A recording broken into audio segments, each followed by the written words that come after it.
जब मैं इस विषय के बारे में सोचता हूं तो मुझे वे बच्चे, वे शिशु याद आते हैं जो हमेशा बीमार रहते हैं, जो कभी बाल रोग विशेषज्ञ के पास से बाहर नहीं आते, या वे बुजुर्ग जो हर समय बीमार रहते हैं।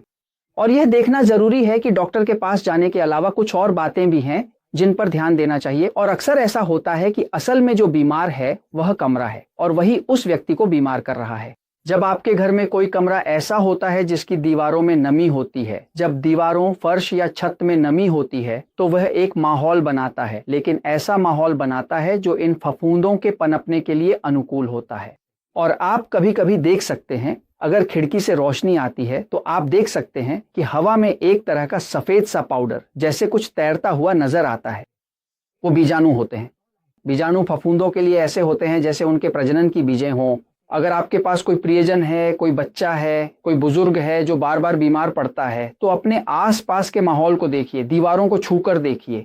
अगर दीवारें नम हैं और थोड़ी सी रोशनी आती है और आप वह सफेद पाउडर जैसा कुछ देख सकते हैं, तो आप जान लीजिए कि यह फफूंद का संक्रमण है। जब ये सांस के साथ अंदर जाते हैं तो फेफड़ों में पहुंचते हैं, शरीर के सिस्टम में घुस जाते हैं, इम्यून सिस्टम को कमजोर कर देते हैं और व्यक्ति बीमार पड़ने लगता है। सबसे पहले जो करना है वह है कमरे को ठीक करना। कमरे को कैसे ठीक किया जाता है? तो ये आसान है। देखिए, आप सफेद सिरका लें, एक कपड़ा लें, उसे शुद्ध सफेद सिरके में भिगोएं और सभी दीवारों पर पोंछ दें। क्या होता है? सिरका फफूंद को मार देता है। फफूंद अम्लीय वातावरण में जीवित नहीं रह सकते। फिर सुनिश्चित करें कि ऊपर से ऐसी पेंट लगाएं जिसमें एंटी फंगस हो और एक डिह्यूमिडिफायर मशीन लें ताकि कमरे की नमी को बाहर निकाला जा सके।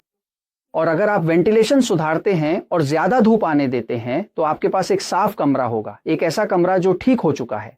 ये एक ऐसा कमरा है जिसमें अब फफूंद नहीं है।